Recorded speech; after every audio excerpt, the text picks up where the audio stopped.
Welcome back, everyone, to Echoes of Ihsan.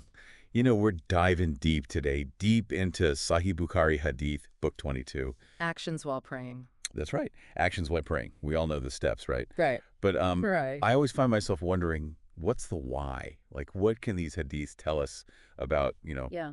the deeper meaning behind each movement, the spirit of prayer, all that? Oh, absolutely. And that's what makes these texts so incredible, It's not just about the prophet's teachings. It's like we get this glimpse into his life, Mm-hmm. his practice. Yeah. We're not just told what to do, Yeah. but we get to see how to connect, on a deeper level. Exactly. It's like understanding the essence. And I think our first story, it kind of sets the scene for all that. Okay. It's the one where Abdullah bin Abbas spends the night with the prophet Oh, right. and witnesses his nighttime prayer routine. Ah, yes. Hadith 289. This one is it's full of these amazing details. Oh, yeah. He always talk about Tahajjud, night prayer, but here we see it, Imagine the prophet waking up, like, the middle of the night. Everything's still and quiet. He rubs his hands over his face, like he's shaking off sleep. It's so vivid, right? Yeah. It's not just like a robotic thing, like, okay, time to pray. Yeah. It's like he's preparing Yes. intentionally. Mindful. Yeah, for this conversation with God. Absolutely. And then he doesn't just jump into prayer. Yeah. He recites those last 10 verses of Surah Al-Imran, talking about God's oneness, this world being temporary, seeking the hereafter. Right. It's like setting the stage, Yes. setting Yeah. the tone, reminding himself of the bigger picture. It's like creating a space, Yes. a mental and spiritual space. Yes, exactly. You're not just getting up, you're elevating yourself We got it. to that higher frequency. Precisely. And then that meticulous wudu, the cleansing, Mm-hmm. it's not just physical, right? Right. It's purification, symbolic. Yeah. You're preparing yourself inside and out. It's beautiful. Yeah. And then he stands for prayer. Abdullah sees this, Mm-hmm. and he's so inspired, he follows suit. Yeah. And there's this detail, I love this. The prophet gently twists Abdullah's ear. Oh, I love that. It's Mhm. affection, like stay attentive, be present. It's so human. I know. Like, even Abdullah's so devoted, he needed that little nudge. We all do sometimes. It's a reminder. We get distracted. Totally. Our minds wander. Yeah. It's okay. It's about coming back, Yeah. recentering. Huh. And it's so gentle, Yes. loving, not harsh. Not at all. Just a loving reminder. And then Abdullah describes the prayers. Yes. 2 rakats, then 2 more, and so on. Mm. It shows the beauty of tahajjud. Mm. It's not rushed. It's this extended conversation. You pour your heart out. Yeah, Seek forgiveness. yeah. You're savoring that connection. Yes. You're immersed in it. And after all that, he rests until Fajr. He doesn't skip Fajr. Even after all that worship, he prays 2 light rakats before leading the congregation. It's inspiring. That consistency, commitment. Prayer wasn't just like a ritual. No. It was part of him. Woven into his being. Yes, a constant source of strength. And it's a reminder to us, even with our busy lives, we can make it a priority. That grounding, that renewal, Yeah. it's not about finding hours. Right. It's about carving out moments. Even short ones Yes. to connect. Okay, so moving on, we have a bunch of hadiths that talk about, talking during prayer. Oh, yes. Yeah, this is interesting. It seems like initially talking was allowed.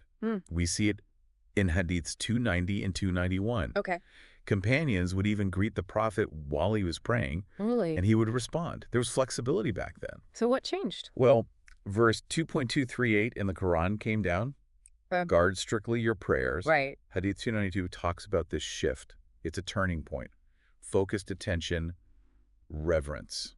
And that makes sense. Like if you're having a deep conversation Yeah. with someone and you keep getting interrupted, you lose that connection. Exactly. Same with prayer. It's not just about being quiet. It's Yeah. about that inner listening, undistracted communion, Yeah. mindfulness, presence. You're shutting out the world, the noise, even your own thoughts, so you can hear that inner whisper. Beautifully put. Now, there's this really interesting set of hadiths about Abu Bakr Oh, yes. leading the prayer when the prophet wasn't there. Hadiths 293, 309, and 326, right? Each one gives us a different angle. Exactly. I love that.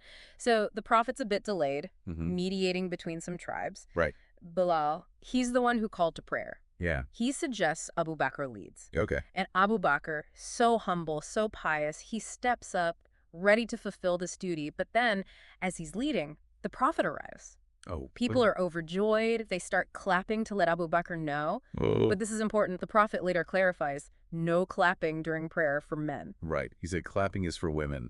If something unusual happens, say, Subhanallah. Exactly. Decorum, focus, avoiding distractions. It's about that reverence.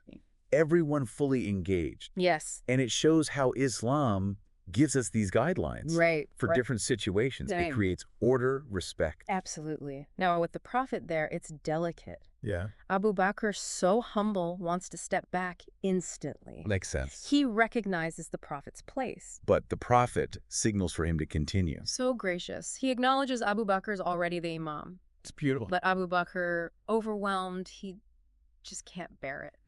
He retreats, and the Prophet takes over, leading with such grace. It says so much about both of them. Abu Bakr's humility. Yeah. The Prophet's humility. Yeah, absolutely. It's a lesson in leadership and followership. It is. Unity, harmony in the community. Right. It's not about ego. It's about serving, fulfilling your role, following righteous leadership. Yes. And it teaches us about leading and following in prayer. Imam leads with clarity. We follow attentively, respectfully, no disruptions. It's a beautiful dance. It is. It's that balance between individual and communal. Exactly. Wow, we've covered a lot. But there's so much more in this deep topic. Oh, so much more to explore. Appreciate Every you. hadith gives us a new layer, new understanding, Right. new opportunity for reflection, growth. Speaking of balance, you know, it's interesting. It's this whole idea of staying focused during prayer, like with all the distractions around us. Oh, tell me about it. It's like a constant battle these days, you know. Notifications, worries, our minds just everywhere. Yeah, and the hadiths actually talk about this, like the struggle is real. Okay. There's this one story about Jaraj, this really devout worshiper. Hadith 297b. He lived alone, dedicated to prayer. So this was someone known for focus, intense focus. Yeah. But even HE had trouble. Exactly. It shows, you know, it's human. Right. It's kind of comforting, actually. So picture this. He's deep in prayer, and his mother calls out to him. Oh, Now he's torn. Duty to his mother, but he doesn't want to break his concentration. that's tough. The hadith says, he's like, oh Allah, my mother's calling, but I'm praying. What do I do? Oh, I feel that. We've all been there. You're trying to focus. And then, bam, some thought pops up. Or a worry. It's a constant back and forth. So what did he do? Did he stop praying? His mother kept calling. And she got frustrated. She actually cursed him. Oh, no. She said, may you face a trial that forces you out of seclusion. And guess what? That's exactly what happened. This shepherdess near him, she accused him of being the father of her child. Falsely. Wow. He had to leave his solitude, deal with this shame, these accusations. Oh, that's heartbreaking. It is. And it Yeah. shows the power of words, you know, spoken in anger. And that balance between worldly stuff and the spiritual. Sometimes it's tough. But the truth came out, really. Oh, absolutely. The child spoke, miraculously, revealed the lie. Wow. It's a reminder, even when things are rough, when we're distracted, God's there, guiding us towards justice. Okay, that's good to hear. So we have those everyday distractions, but the hadiths also talk about something else. Oh, you mean Satan trying to mess with our prayers? Yeah. That one. Hadiths 301, 313, 323, and 324. They all mention it. The Prophet himself, he said Satan would try to interrupt him, put doubts in his mind. Even the Prophet, that makes me feel a little better, actually. Right. We're not alone in this. Not at all. Hadith 301 even describes the Prophet feeling Satan so strongly, he almost wanted to grab him. Really? Wow. That's intense. It is this unseen battle right there during prayer. Like a tug of war for our attention. Exactly.